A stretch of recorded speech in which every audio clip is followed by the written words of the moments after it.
we're moving on to our panel. MLB's Statcast system revolutionized our access to data when it debuted on a full stadium basis in 2015. Thanks to Statcast, we now have more data from a single at-bat than we used to have from an entire season.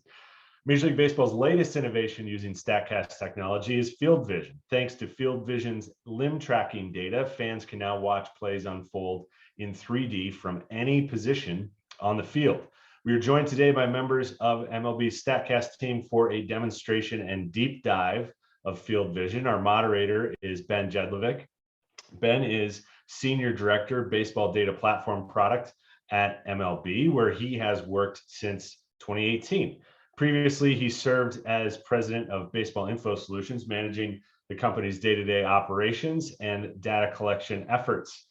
He was hired as the first employee in the BIS Research and Development Department and is the co-author of volumes 3 and 4 of the Fielding Bible.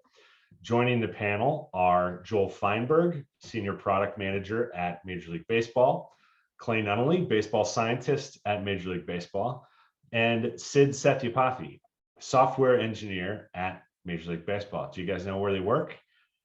We will put the full bios for all of our panelists in the chat. Ben, panelists, it's great to see you all today. Thanks for joining us. Feel free to take it away. Thanks, Scott, and thanks for having us again. It's always a pleasure for us to be a part of this conference. I know several of us at Major League Baseball have had a chance to be involved in this conference over the years through the case competition, through panels and presentations, and it's an honor, and it's really it's one of the highlights of my spring every year. In addition to baseball getting going, it's spring training and the SABR Analytics Conference are kind of the milestones on my calendar, and so I hope everybody attending today feels the same way. And if it's your first time, welcome, and hopefully you're enjoying it as much as I enjoyed my first one back in 2012, I think it was. So hopefully you recognize some of the faces up here if you're a returning SABR Analytics attendee. I've been fortunate enough to have a chance to present that. I look back at, I think 7 of these now I've had a chance to speak at in one regard or another, and I enjoy it every time, and enjoy the kind of the follow-up conversations and those folks who reach out after. And I'm joined by several of my great colleagues here at MLB, and I'm going to get out of your way here in just a minute and let them talk. They have a lot more interesting things to say. Clay Nunnally, as Scott mentions, our baseball scientist, going to give you some background about how the Statcast system works. A little bit of a refresher that some of you who've heard us the last couple of years talk about the Hawkeye system might be something you're a little bit familiar with already, but it'll be some new material maybe for those who haven't been here before. And then Sid and Joel are going to dive in on the new FieldVision product, which we teased a little bit last year what we were working on, but now we're ready to roll out an exciting new product here coming opening day. So they've been a big part of the team that is building that product, and I think is going to really change the way that we kind of consume baseball online. So hopefully you find the same thing after seeing a little bit today. With that, I'm going to quickly just turn it right over to Clay and let him take it away. Clay? Thanks, Ben. Yeah, so I think Sid and Joel will be able to tell you guys a lot about FieldVision and its pretty exciting possibilities. But I'm here to talk more about background and context. So to start with that, we can go to the next slide, Joel. We've been measuring things about baseball for many, many years. In the 60s, we had radar guns. We still have radar guns. You'll still see people quantifying pitch speed. But as Scott said, back in 2015, we started being able to measure more things and quantify more aspects of baseball. So we have had camera-based tracking systems in the past. We've also used Doppler radar to track baseballs in combination with optical systems to track players. In 2020, we started using a Hawkeye system. And I always say that Hawkeye is just a bunch of cameras, but I'm not doing it justice, because it is a bunch of cameras, but it's also some pretty incredible computer vision. And it's really revolutionizing what we can determine about baseball. All right, so the way Hawkeye works, for anyone who hasn't seen me talk at SABR in the last few years, there's cameras all around the field, and they're all synchronized. So they're all looking at similar activities on field, and they know exactly what time it is. And there's 12 tracking cameras at every park. That is the collection front end of Statcast. But I think the smartest part of Hawkeye is their compute. So their computer vision algorithms that figure out where a ball is in a very cluttered background, or what a player's pose is in a difficult to measure environment. The other thing that's kind of tricky about Major League Baseball, games at night, games in the day, the illumination levels are super different. The backgrounds are all different. All the parks are different. All the uniforms are different. So it's not standard. Every park is custom, and we take advantage of all of these cameras to do that. So collect, compute, deliver. The last part is deliver. So we do record all this video. We crunch a bunch of numbers, but we also deliver that to the Statcast front end in really quickly, within a few seconds. So this is really low latency stuff. Tons of data being crunched in a very small amount of time. All right, we can go to the next one, Joel. If you go to a baseball game in your favorite park, you can probably see some cameras like this up very high in the ballpark. These are the Hawkeye cameras. And one question we get is, why do we need 12 cameras?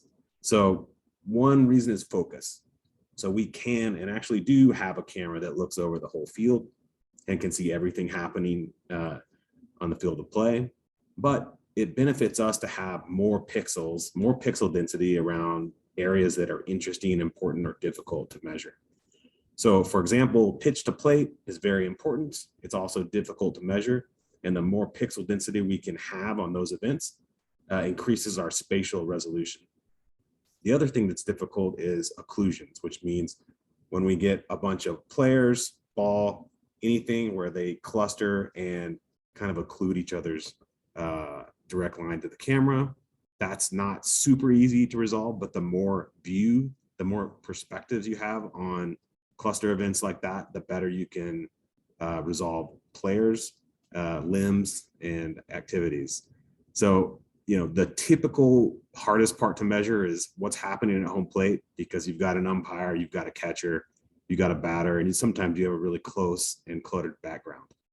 The Panamax hardest thing to measure with computer vision is when there's a brawl or a major celebration, because you have tons of people coming on field and you can't keep track of everybody. But that's why we've got 12 cameras, so we can resolve occlusions like that. All right, the other piece is redundancy. We've actually gotten really good at data completeness and data quality for Statcast. That means we hardly ever miss any piece of data. And one of the reasons we can do that is if a home run hits a camera in center field or another camera that does pitch to plate, we can have another camera that also tracks and figures that out. Okay, next one, Joe. A little bit more about how this works. I would say this is triangulation by consensus and confidence. And I have this picture up here because you can tell these pink lines on the screen here. This is a center field pitch tracking camera that actually measures spin, but also these pink lines are indicators and controls for the Hawkeye operator. It's really sort of easy to record video for baseball and try to make calculations out of it, but it's really hard to map the accuracy and precision that you get in the image plane of all these cameras to the real world. So I think that's one place where Hawkeye is really clever, and they do this really well. And again, how it works, they can see a ball and have 4 or 5 cameras. As long as a camera can see a ball, it can contribute to the triangulation calculation of that object. But we also know the residuals when you have multiple calculations of position, and that's why I say triangulation by consensus. If 3 cameras have a really low residual for where a ball is, and the 4th one has a high one, maybe you don't give that one as much weight. So that gives Hawkeye some really good ability to track baseballs and people. And not only are they precise within the focal plane of their camera array, but they're also really skilled and accurate at mapping that to world coordinates. Okay, next up, Joe. All right, so Hawkeye is the basis. It's the collection layer for Statcast. Now, the scheme to track pose and track limbs of players is markerless motion capture.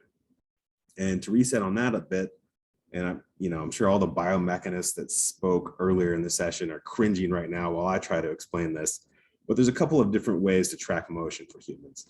One of them is markers. You can put markers on a person like this picture on the right here, and your cameras are tailored to record the position of those little dots. And since you have control over where the dots are, you can place them on the player, and you can do a really foolproof job of tracking biomechanical motion and limbs for a pitcher in this case. A better way to do that is without the dots. And I say better because no pitcher wants to have people or our staff put a bunch of dots over them, or we didn't let them do that. So markerless motion capture is like completely passive. It's not, we don't have any sensors on players, and we use similar collection techniques that I just explained about Hawkeye, figure out where a pitcher's limbs are and their joint centers are during things like the pitch delivery. So there's two ways I would say that collect motion data on players in baseball, and markerless motion capture is actually a really good one. And we've done some pretty in-depth validations that support that. There's a lot of companies that are good at this. The ones that come to my mind are Hawkeye, Kinetrax, and Simi, and what they can do from a long ways away and what they can determine about pitcher biomechanics is really amazing. All right, it's kind of a tangent, but we can go to the next slide. What points are tracked? So in for the Statcast system, we track 18 nodes per player.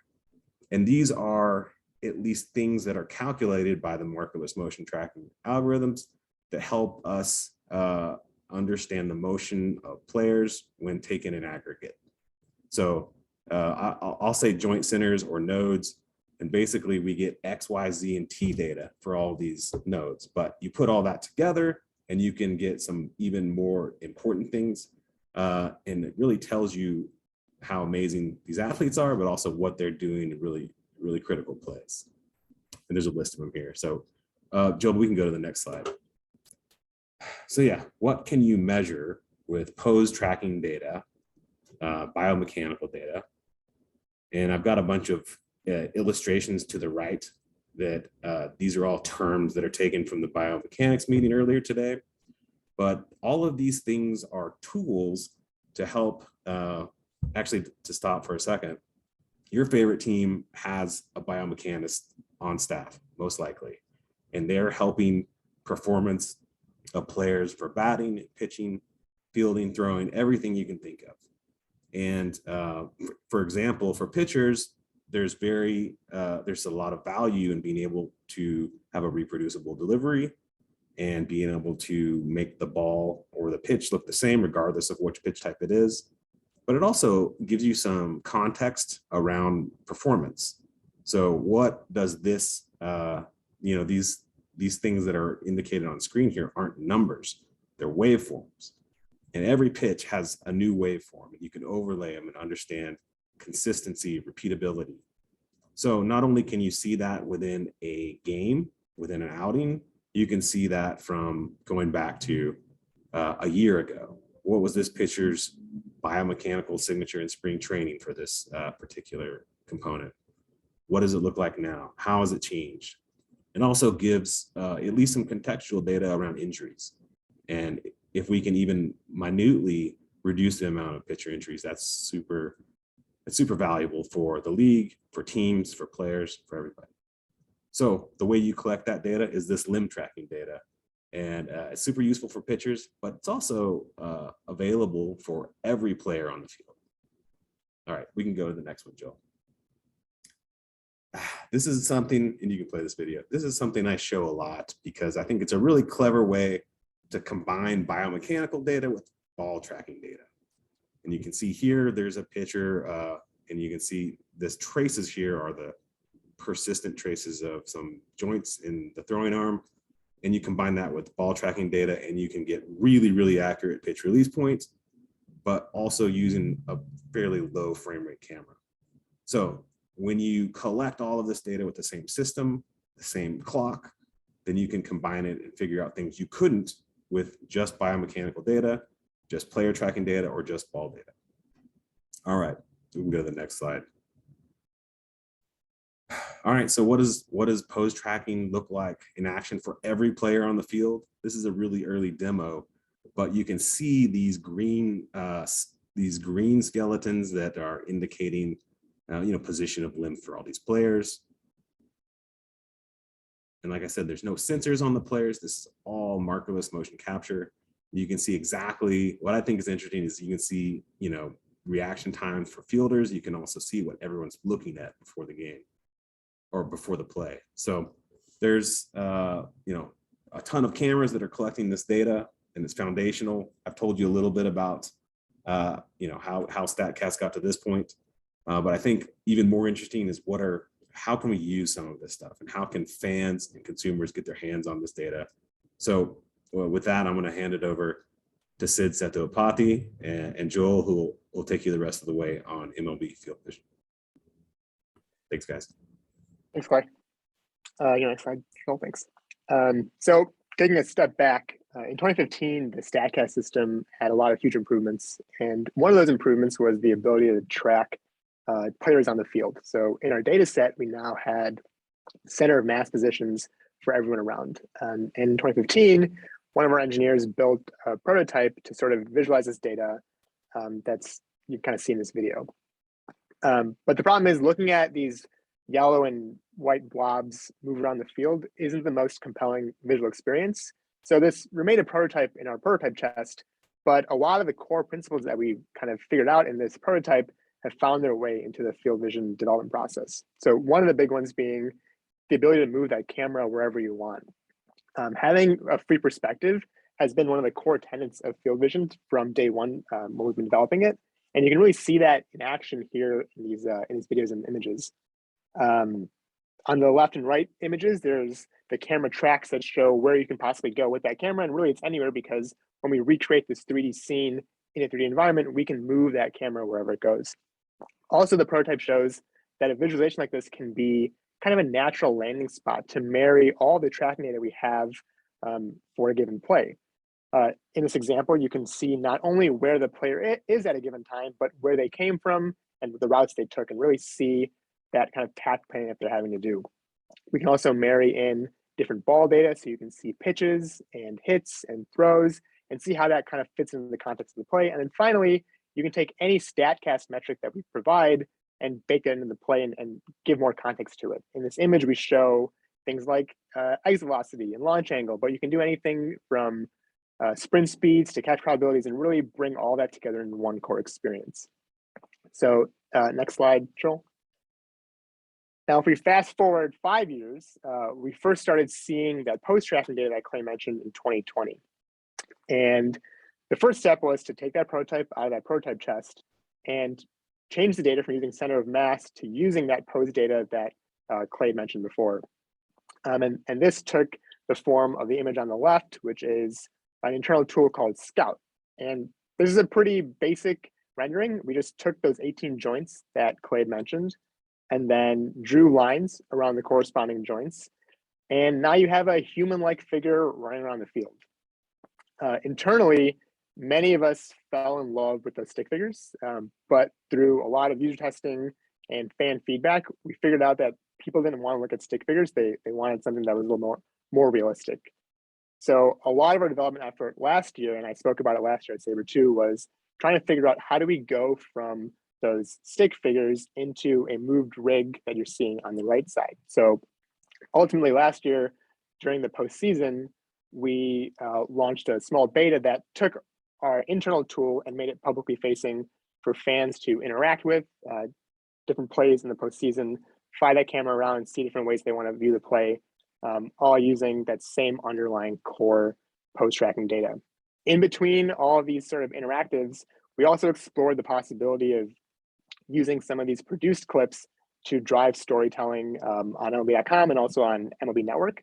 Last year, we had a segment on MLB Network that was talking about how defensive players line up for relays and cutoffs, and you can really use FieldVision to show that in a really compelling way. So I'll hand it over to Joel to talk about where FieldVision is today and where we hope to take it in the future.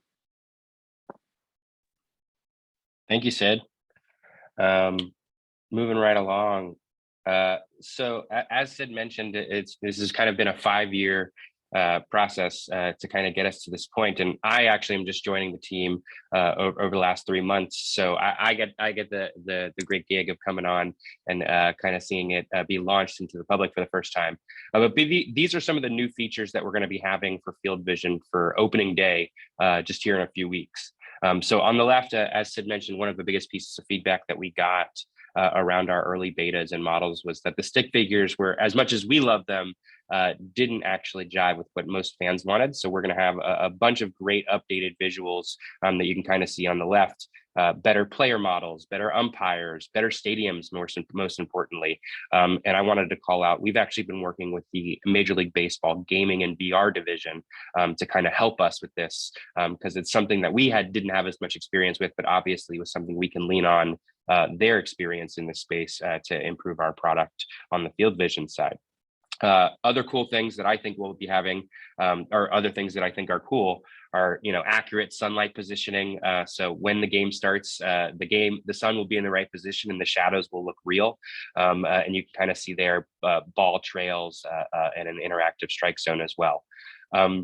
We can dive into this a little bit more, but another thing I wanted to call out was we've made improvements to the data, not simply just relying on the Hawkeye data kind of raw as it comes in, but improving the motion of our characters and of our rig through an improved motion model around inverse kinematics. Sid can talk in a lot more detail about this and what we've done to make this happen, but we kind of homebrewed a solution here to improve the animation and motion of our players on the field.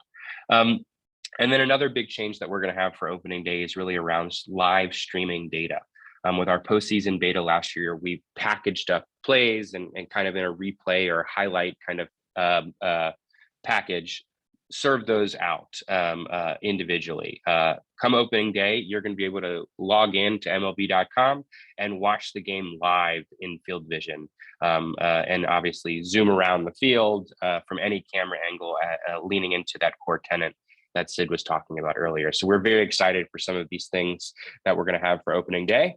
And here's another preview kind of everything that we're going to, some additional features that we're going to have here around opening day. A live demo kind of on the left of what you can do. We're going to have kind of a default high home experience that follows the ball around the field, so you don't miss a minute of the action. But if you do want to kind of look around or zoom around the field, you will have the ability to do that. I already called out strike zones, and you can kind of see some of the improvements that we're making to the UI over on the right as well, with an interactive strike zone, name tags, so you'll be able to tell who the players are, and awesome camera angles. So those are just some of the things that we're going to have for opening day, and we've got some pretty exciting things cooked up for the rest of the season after that. But I'll leave that for maybe the Q&A later in the panel. I think with that, we've reached the Q&A portion of our panel. Yeah, so we first of all, thanks Joel and Sid and Clay for walking us through all of that. I noticed that all three of you are more dedicated than I am by going into the office to present from the office today. So kudos to you guys, and thanks for making time on a Saturday. While we're waiting for a few questions to pop in, I thought, maybe Clay, can you talk a little bit about what kind of the future of Statcast looks like what's kind of next in terms of building out the core tracking? Yeah, so I like to give bullet pointed lists of, say, 3 things, and this breaks into 3 pieces pretty well. The first thing I'll mention is seam orientation. So we do have really good spin information. That's the orientation of the spin axis for pitches in Major League Baseball. But a pitch spinning just like this looks the same in terms of spin vector as one spinning like this. The only thing that's changed is the orientation of the seams about that spin axis. So with Hawkeye, we get really high-res pictures of the ball in free space and the seams on it, and we can actually quantify that. The math's a little harder, but we can track that. And we started recording this for games late last year. But that allows you to answer a lot of questions about how repeatable certain pitcher grips can be, but also, does a pitcher always throw his four-seam fastball like this with the Batterman logo going that way? Or sometimes they do it like this, the Batterman logo going to glove side. So that's a pretty trite example, but it's pretty important to understand movement of pitches. So once seam orientation data is better, now it's measured, it's quantified, we can assign that some value when it comes to pitch movement. So we all know how Magnus works, I think, but we don't know how, we don't have a very at least explicit model for how seams interact with pitch movement. But I think some people do, and we're getting to the point where that's going to matter a lot. The other thing, number two, is going to be if we can increase frame rate for the existing Hawkeye architecture, then it unlocks a few new things that I think are pretty valuable. The first thing is bat tracking. So we track pitches really well. We know how fast they come in, how fast they go out, and what their vector is, but we don't know as much about bats. If you heard Alan Nathan's talk about the bat ball collision a couple years ago, some really interesting things about bat optimization and swing plane orientation with respect to pitch planes. Now that if we can quantify bat in 3D space, then we'll be able to answer, try to illustrate better how some of these hitters are doing things that seem totally impossible, and how their swings being optimized give them the best chance for success. Now, on top of that, angles and orientation, it's also fun to see bat speed, like who's got the highest bat speed in the league. That's just a leaderboard I'd love to see. I've got a few guesses, but until we quantify that and make it ubiquitous at the league level, it's going to be hard to have that leaderboard. The third thing is pitcher biomechanics, which I think I'm pissing off all of the biomechanists from the session earlier today. But there's a lot of value in tracking biomechanics, and the higher frame rate you can do it at, like, it's just way more valuable. And we're not there yet, at least in Statcast in 2022. So we want to make that consistent, ubiquitous across the league, and have that data available to all the clubs so that they can use it. And that's going to, hopefully not only help training, but also help, talent assessment, and then also contribute contextual data, at least to reducing pitcher injuries. And so I think that's the next step for Statcast, and it's going to be exciting, I think. Thanks, Clay. Before we double back to FieldVision, I noticed we have a question from Alan Nathan that I guess we should have anticipated. He says, is there any change in the ability of Hawkeye to get the spin rate and spin axis of batted balls? Do you want to touch on that? Yeah, I knew Alan would ask that somehow. So the scheme for spin is really well suited for pitching, just based on where the camera is and based on where the abundance of pitch trajectories go. And so I mentioned, stepping up in frame rate, that really increases the cone of confidence we have about batted ball trajectories and spin.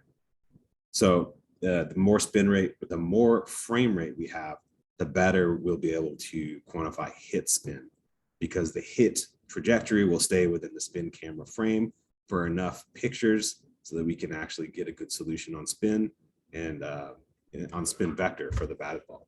So, Alan, I think things will improve a lot when we get higher frame rate. All right, let's double back to FieldVision here. So we had a question come in from John about what are MLB's incentives in developing FieldVision, aside from it being really cool. Joel, Sid, do you want to take that one? Sure. That's a great question. I would say our goals, from my side, as a product manager, our goals are really around to bring more baseball to more fans. So making a really cool, awesome experience from the data that we have from Statcast, from Hawkeye, turning that into an awesome fan experience. That is the task that has been laid out in front of Sid and I in our team, and that's what we're trying to do. There's really not a whole lot beyond there, and kind of getting into, I would say the next question is, can you guys see FieldVision being used as a research tool? We specifically are looking at FieldVision as a consumer entertainment tool. Not necessarily something that can be used for research, and that's primarily has to do with the frame rate that we're dealing with. The data that we're dealing with is not necessarily at the level that would be required to really do that biomechanic research that we've been kind of hinting at. We really want to focus on just making an awesome fan experience and showing fans baseball in a way that they've never seen it before.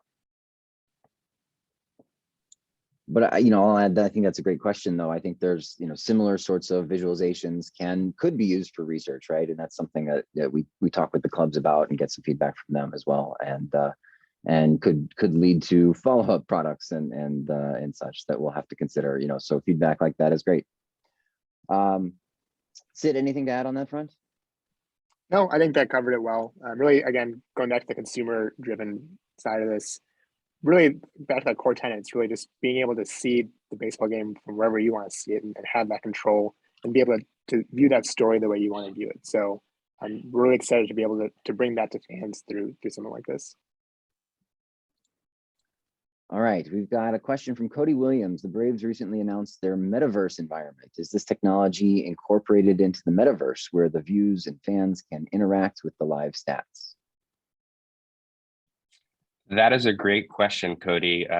As a Braves fan myself, World Series champ, I was very excited to see them announced Digital Truist Park when they did. It was actually very interesting. We also received our Truist Park for FieldVision pretty much the same day that they made the announcement on their Truist Park. I got the opportunity to attend the Sloan Analytics Conference a few weeks ago in Boston and attended the session that was presented by one of the marketing executives for the Atlanta Braves. And they were specifically talking about this project that they're working on in Truist Park Digital. And the takeaways that I really got from that discussion was really just around it is very important for entities to have, if you have a physical presence, it is important to also have a digital presence in the same way. To answer your question, is this technology specifically around FieldVision incorporated into the metaverse where views and fans can interact with the live stats? I wouldn't describe this as that you can, you have on your VR headset and you can stop off into FieldVision. You can simply go to MLB.com and load up the game, load up your game day experience and load up FieldVision. You don't need to have a VR headset. VR is something we are looking at, but I wanted to just let me go ahead and show, rather than just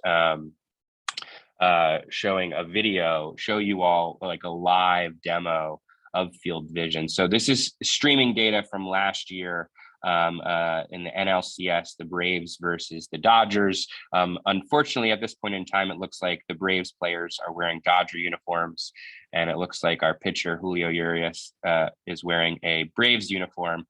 So there's a few things that we need to fix, obviously, before opening day, but you can kind of see here the experience that you're going to be able to have on opening day. To answer somebody else's question, DeGrom probably is not going to be giving up 4 runs, and this is not even DeGrom nor Rizzo in the game, but we'll have some real data hooked up there. But you will be able to fully look at the game from whatever angle you want to. So if you want to stand behind the mound and kind of watch the pitches kind of roll in, you are welcome to do that.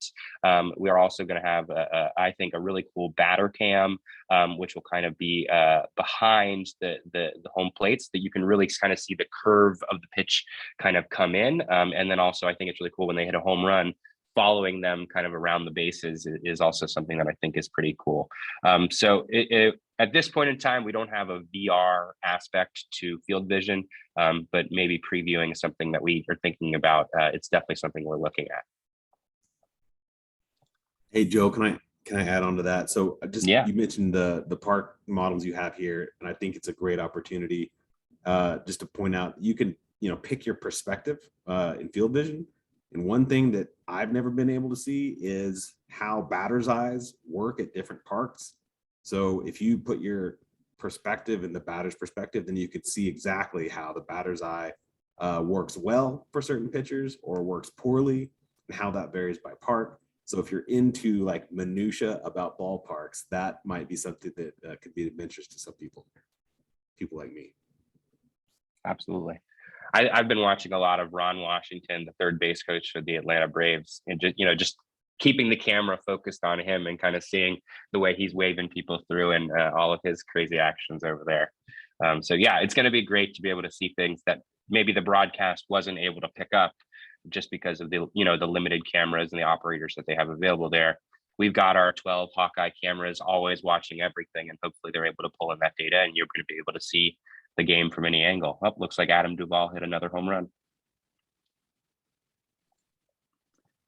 Joel, on that front, since you mentioned broadcast, we got a side question from SABR CEO Scott Bush about if FieldVision is a consumer product, how is it intended to complement or compete with existing traditional linear broadcast products? So I would say we're not competing with traditional linear broadcast products. They are our partners in broadcasting the game. There are traditional aspects of the broadcast that you will not see in FieldVision. That being commentary, color, color commentary, or replays, even all the great things that make a broadcast a broadcast. At this point in time, we're not planning on bringing any of that to FieldVision live. This is going to be a live experience for you to be able to sit back and watch the game. I would more closely compare this FieldVision experience to game day or Gamecast.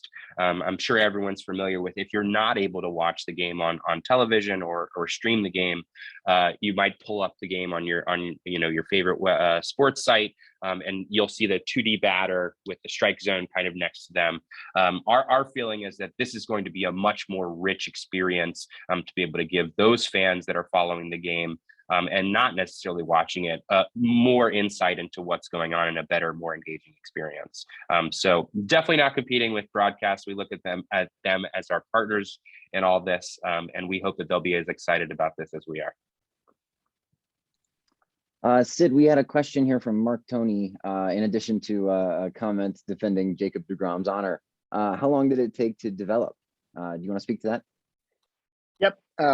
So the actual posed visualizations have taken about 2 years, but that goes back to 2020 when we were first starting, just getting our feet wet with this. A lot of the time has been spent really trying to boil down inverse kinematics and getting that animation to look smooth and correct. And that's been a really, really fun challenge. And then on top of that, there's a lot of work that's going on behind the scenes that we get to take credit for, but we didn't really do. So the API team has done a great job taking that data from ballparks and then providing it to us in real time. There's another question that I'll just answer right now about how long after live action can I see this. Early tests at spring training are showing 30 seconds. So if action happens on the field, you'll see it 30 seconds later in your game day experience. So we're really excited that all that can kind of come together and mesh in this one product. And also, I can't take credit for the rest of the game day Chrome because it's a different team, but we get to show it off. So all together, it's been a fun effort for the last couple of years. Thanks, Sid. All right, we got a question from Steven. Maybe this is something for you, Clay. Could the same technology ultimately be used to assist with officiating, for instance, with someone tagged out at second quicker than umps reviewing video? I don't know, Clay, if there's any specifics you want to get into, but maybe can you talk about just like how, conversations with the replay team and ongoing efforts there? Yeah, so I think that's an interesting question, Stephen. Our replay team has a ton of camera angles, but they don't have unlimited camera angles. So that is one constricting thing for replay. There's some things where this type of tracking does work really well. Like once we are able to track the bat, then we can probably do something to contribute towards check swings. That's just theoretical, but those are things that are really hard for umpires to see in real time, also hard to see in replay. So like having quantitative and, the endless perspectives. It does have some value down the road, perhaps. Probably not going to be this year or next, but I think we're definitely exploring areas where's the biggest value this could add to officiating and make it, just give the umpires more tools to be consistent. And we're definitely trying to evaluate that right now. All right, we have Carter who asks, can the combo of the cameras recreate what it would be like in the batter's box live during a game in FieldVision? Joel, I know you showed kind of the batter perspective a little bit. Do you want to speak to that? Yeah, I mean, we hope to get you as close as you can. I mean, this is prototype at the moment, but yes, we do plan on having. Sorry, it's difficult to now. Oh, that's not the right thing. Here we go. Yes, you can imagine kind of right here, kind of being in the experience, and then when we get into kind of later in the future, thinking about VR, you can imagine maybe something where you are stepping right into the batter's box, or you are stepping right, onto the mound with the pitcher, to be able to kind of see what happens, or maybe you're standing in the place of the umpires. You can kind of see plays as they come into the home plate. So yes, I think that to answer your question of can we do this angle, can we do that angle, we can do any angle, and I think that's one of the great and magical things about FieldVision and what we'll have here in the near future. So yes. Something else we've also tried and explored with in the past is like point of view cameras. So like in basically the helmet of a batter. We're still kind of tweaking that, since sometimes it's a little disorienting following someone around and not having a lot of context. So that's something that we're hoping we can bring into and maybe get that experience of seeing the game from a perspective of a player.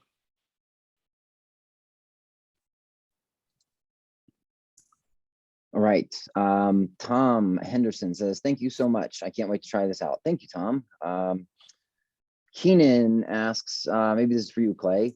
Is the frame rate high enough to calculate the bat ball relative positioning at impact? You want to talk about that? The data we can get out of that? Yeah, thanks, Keenan. So this is probably a next step. What's up next for Statcast type realm?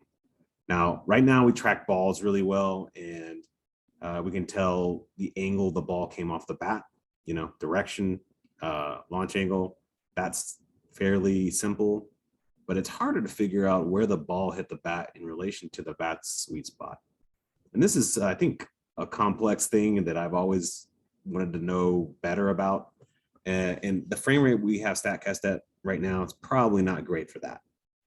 But like I say, the next generation of Statcast, we should have higher frame rate. We should know, we'll give you an idea of, where the ball hits axially along the bat. And then it'll tell you how good a batter is or how good a single hit was at matching sweet spot to ball.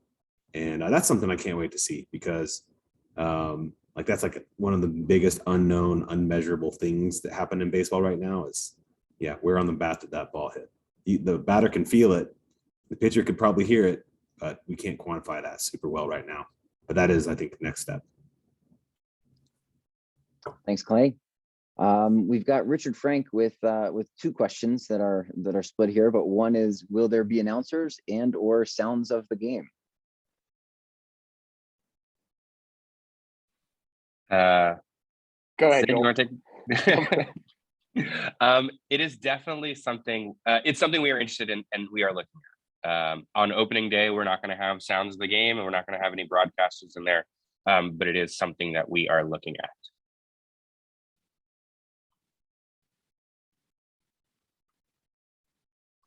All right. Let's see. What do we have here? Mark asks, how many cameras have been hit in the game, and or is there a high rate of camera failure during the game?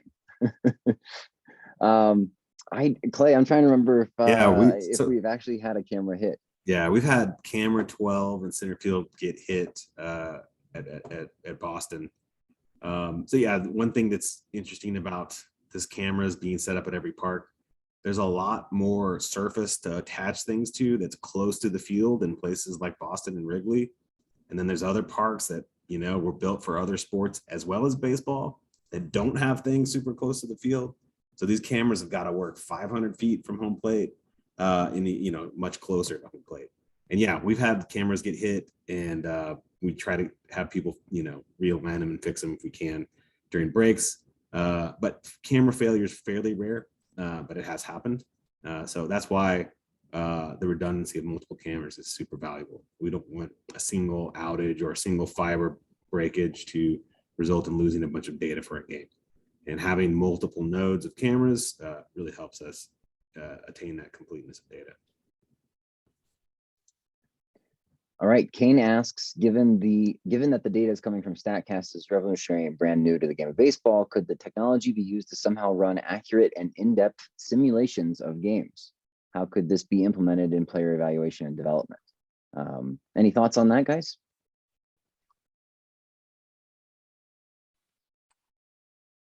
Like simulations is in, if I'm assuming like simulation is in what happened on the field, that's kind of what we're trying to do here, is really show what happened on the field. From the player development side, I'm not really sure on that one. Ben might be best suited for that. Yeah, I mean, I think it's interesting. I think, I think it's fair to say that simulation is like a known tool within the game of baseball that clubs will often use to make decisions. I think that's been talked about and written about from time to time. And the more data you have, the more accurate you can theoretically make your simulation. Using kind of the pose data here, you could theoretically get even a little bit more accurate in a lot of different ways in terms of, as Clay mentioned at the top, reaction time and some of the metrics you can derive from that, and a lot of metrics that we haven't built yet out of the pose data, given that this data is fairly new still. So I think, that's certainly a known opportunity and a known resource and tool that clubs will use, and you can make those simulations even more accurate with the better data here. Similar question here from Robin: will major league teams be able to go back and watch previous games for advanced scouting purposes? Joel, Sid, maybe do you want to talk about like what might be accessible or what the plans are to make archives accessible or snippets? Yeah, Joel, this might be a good time to talk about VOD and what we're hoping to do soon.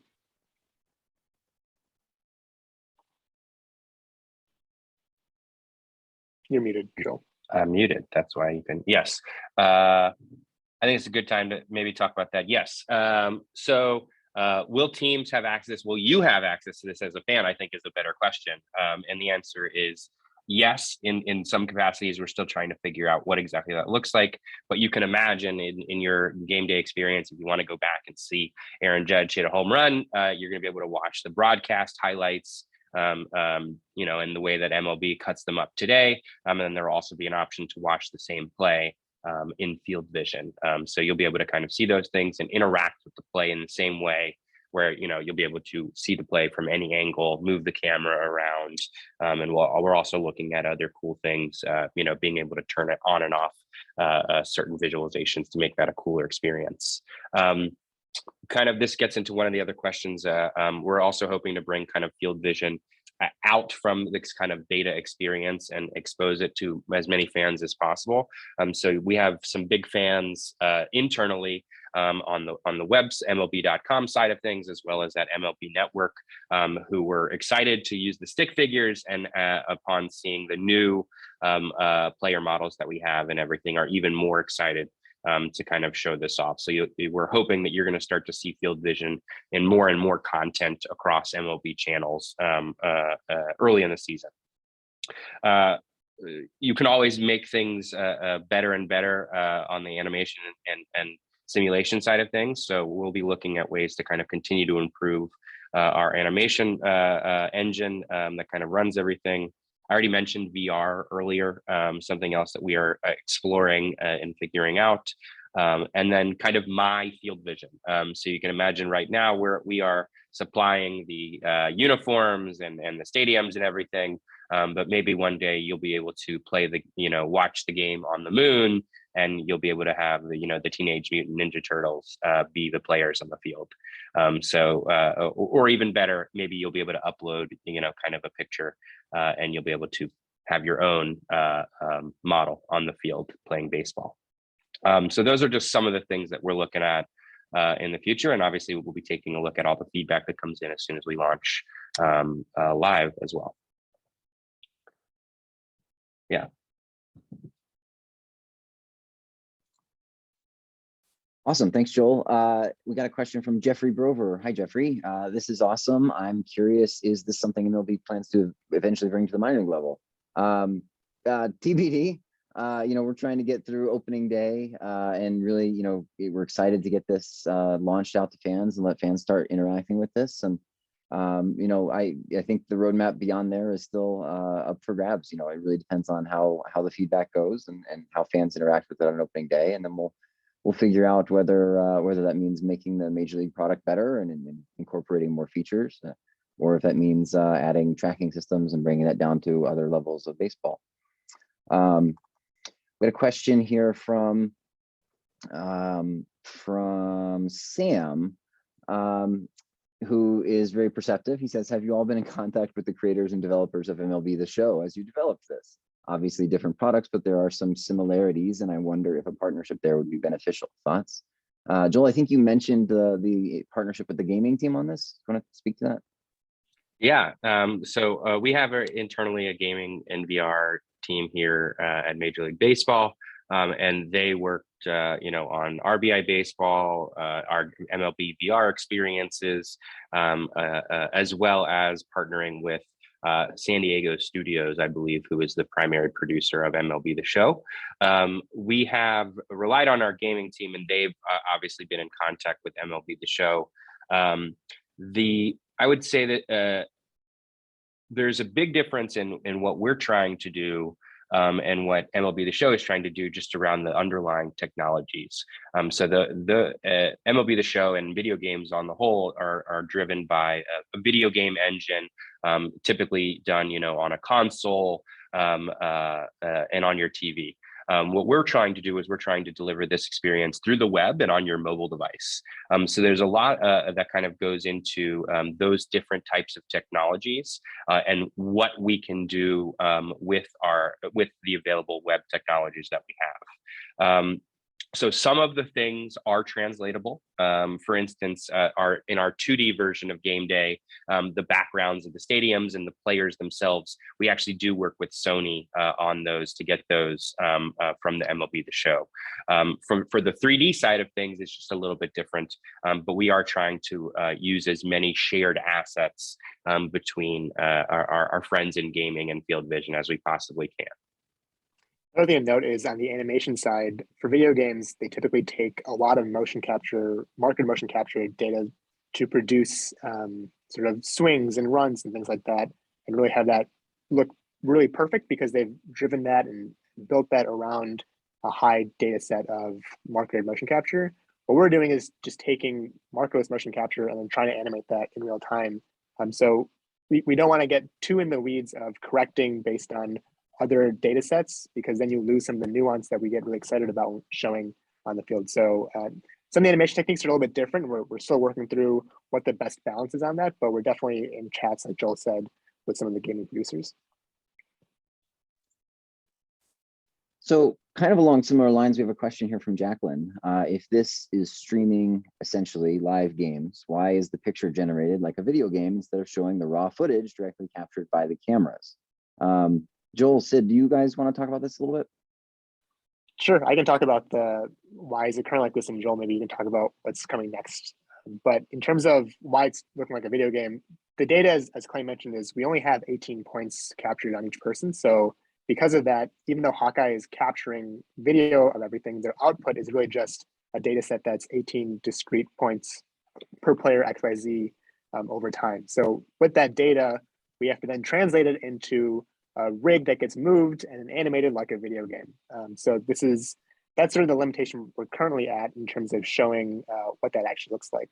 But in terms of what would be raw footage captured by cameras, I think that's more along the lines of possibly volumetric capture. Joel, if you want to chat about that. Yeah, thanks, Sid. And this is a great question. On that subject of like, why does it look the way that it looks, and what's kind of ahead? Sorry, my present button's behind a bunch of Zoom stuff. You can kind of think of this question and what we're trying to do here is drawing a photo versus taking a picture.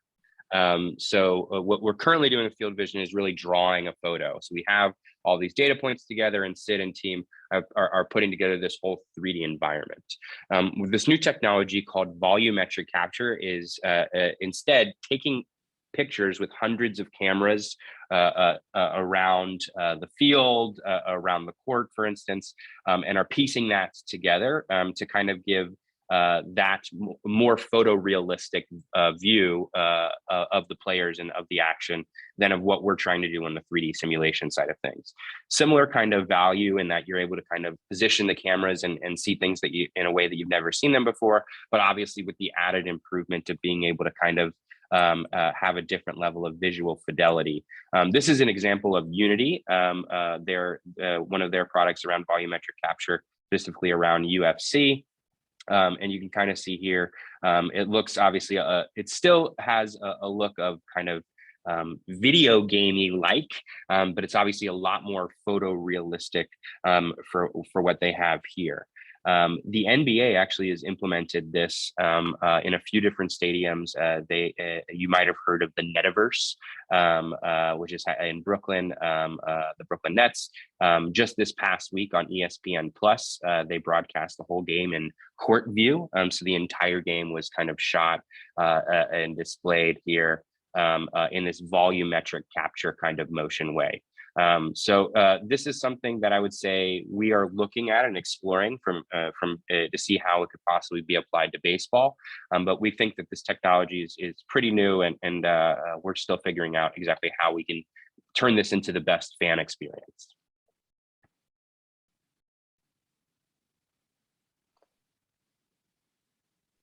Awesome. All right. I know we're approaching the end of our hour of time here, and these have been fantastic questions. I'm sorry we haven't gotten to all of them or can't answer all of them at the moment, but Sid or Joel or Clay, is there anything else you wanted to work in, or maybe we have time for one more question? Let me just give a recommendation for people who want to play around with this. Go get behind the plate and try to call balls and strikes. See if that's an easy thing for you to do or not. I think it'll be an interesting challenge.